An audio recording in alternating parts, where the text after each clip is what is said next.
So hello guys, मैं मौलिका जादव। आज मैं आपको बताने जा रही हूँ कि शेंगेन वीज़ा क्या है, शेंगेन वीज़ा को कैसे अप्लाई करना चाहिए और वीज़ा अप्लाई करने के टाइम कौन सी चीज़ें आपको ध्यान रखनी चाहिए और कौन सी मिस्टेक ऐसी है जो आपको बिल्कुल नहीं करनी चाहिए। तो चलो हम शुरू करते हैं how to apply Schengen visa. But first of all I want to share with you what is Schengen visa. Schengen visa वो है जिसमें बहुत सारे कंट्रीज का एक ग्रुप है। तो हम एक कंट्रीज के लिए वीज़ा अप्लाई करते हैं तो वो सारी कंट्रीज में हम जा सकते हैं। तो शेंगेन वीज़ा में इंक्लूड होती है 26 कंट्रीज। मैं आपको स्क्रीन पे दिखा रही हूँ कि कौन सी कंट्रीज है जो शेंगेन वीज़ा में इंक्लूड है। तो एक कंट्री का वीज़ा अगर आपको लगता है तो आप ये सारी कंट्रीज में जा सकते हैं। तो ये लिस्ट आपको स्क्रीन पर दिख गया होगा। और मैं जो भी आपको वीज़ा बता रही हूँ शेंगेन वीज़ा, वो सिर्फ टूरिस्ट पर्पज़ के लिए बता रही हूँ। तो प्लीज़ ये कंसिडर करके चलना कि मेरा जो भी एक्सपीरियंस है शेंगेन वीज़ा का वो टूरिस्ट वीज़ा के लिए ही है और मैं आपको उसी की डिटेल्स देने के लिए जा रही हूँ। तो कौन से टाइप के वीज़ा होते हैं टूरिस्ट वीज़ा में। तो सबसे पहले होता है सिंगल एंट्री वीज़ा, दूसरा होता है 2 टाइम एंट्री वीज़ा और थर्ड होता है मल्टी एंट्री वीज़ा। तो ये टोटली डिपेंड करता है आपके बुकिंग के ऊपर और वो उनके हिसाब से कि वो कौन से वीज़ा आपको प्रोवाइड करते हैं। मुझे जो वीज़ा मिला था, मुझे जो मेरी होटल बुकिंग थी जिस दिन से जिस दिन तक उस मतलब 2 वीक्स का ही वीज़ा मिला था, जो एंट्री और एग्ज़िट मेरी थी शेंगेन कंट्री में उस हिसाब से। तो वो टोटली डिपेंड करता है उनके ऊपर कि वो कितने टाइम का कितनी एंट्री का वीज़ा आपको देते हैं। शेंगेन वीज़ा जो है वो VFS के थ्रू हम अप्लाई कर सकते हैं। आप कोई भी कंट्री में अप्लाई कर सकते हो, डिपेंड करता है कि आप कौन सी कंट्री में जाना चाहते हो। फॉर एग्जांपल आप शेंगेन वीज़ा में 2 कंट्रीज ट्रैवल करना चाहते हो, फ्रांस और स्पेन। मैं एक एग्जांपल ले रही हूँ।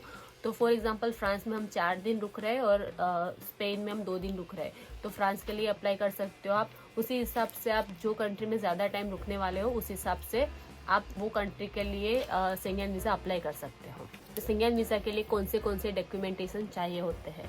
तो सबसे पहला मैं आपको बताती हूँ। सबसे पहला हमें चाहिए अपॉइंटमेंट लेटर। जो हमें शेंगेन वीज़ा अप्लाई करने के टाइम पर जो अपॉइंटमेंट लेते हैं तो वो अपॉइंटमेंट लेटर चाहिए होता है। उसके बाद एप्लीकेशन फॉर्म, जो हमने एप्लीकेशन फॉर्म फिलअप किया है शेंगेन वीज़ा के टाइम पर, उसकी प्रिंट।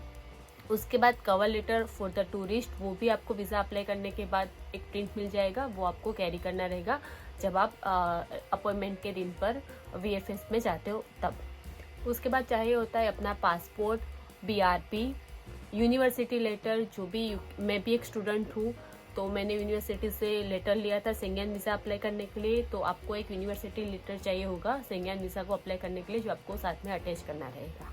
उसके बाद आता है आपका होटल एंड फ्लाइट बुकिंग। जो भी आपकी होटल एंड फ्लाइट बुकिंग होती है वो आपको अटैच करनी है उसके साथ। Then travel insurance, Schengen visa के लिए आपको ट्रैवल इंश्योरेंस करवाना पड़ता है तो वो ट्रैवल इंश्योरेंस अटैच करना है। उसके बाद चाहिए होता है बैंक स्टेटमेंट। तो बैंक स्टेटमेंट में बहुत लोगों को बहुत सारा कन्फ्यूजन होता है। तो मैं आपको बता दूं, हम स्टूडेंट्स हैं तो शेंगेन वीज़ा में हमें बैंक स्टेटमेंट में 3 महीने का अपना बैंक स्टेटमेंट अटैच करना पड़ता है। और वो भी विथ एड्रेस प्रूफ होता है तो वो बेस्ट है, क्योंकि एड्रेस प्रूफ भी आपका उसी में कंसिडर हो जाएगा।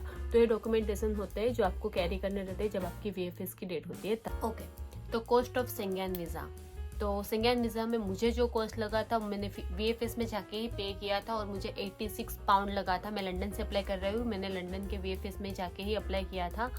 तो मतलब वहीं से मेरी अपॉइंटमेंट थी लंदन के VFS में जाके। तो मुझे 86 पाउंड लगा था और वो 86 पाउंड में कुरियर सर्विस भी इंक्लूडेड है। तो जैसे ही आपका वीज़ा हो जाता है पासपोर्ट आपके घर पर ही आ जाता है। तो ये इंक्लूडिंग कुरियर फीस मेरा 86 पाउंड लगा था फीस VFS की। तो बहुत लोगों का ऐसा कन्फ्यूज़न होता है कि हमें जो कंट्री का वीज़ा मिला है वही कंट्री में फर्स्ट एंट्री हमारी होनी चाहिए। तो ऐसा ज़रूरी नहीं होता है।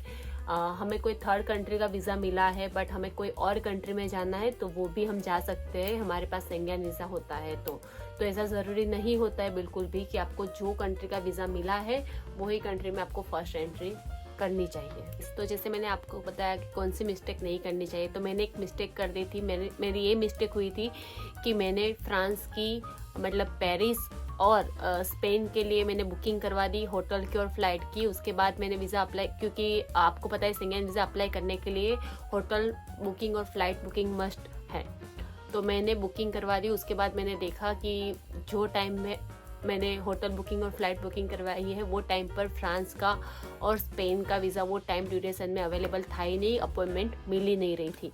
तो ये मेरी बहुत बड़ी गलती थी, तो इसलिए मैं आपके साथ शेयर कर रही हूँ। तो कि प्लीज़ जब भी आप स्टार्ट करें बुकिंग करवाने के लिए, शेंगेन वीज़ा अप्लाई करने के लिए, तो थोड़ा सा टाइम ड्यूरेशन रखिए, टाइम गैप रखिए। उसके बाद आपको जब अपॉइंटमेंट टाइम मिल रहा है 3-4 महीने का गैप रखिए, उसके बाद आप बुकिंग करवाए ताकि आपको वो टाइम ड्यूरेशन में VFS की अपॉइंटमेंट मिल जाएगी।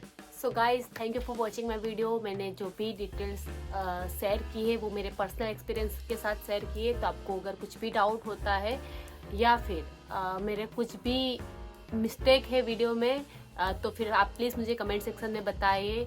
और हाँ, मेरे ट्रैवल वीडियो के लिए please subscribe my channel and like this video. Thank you so much.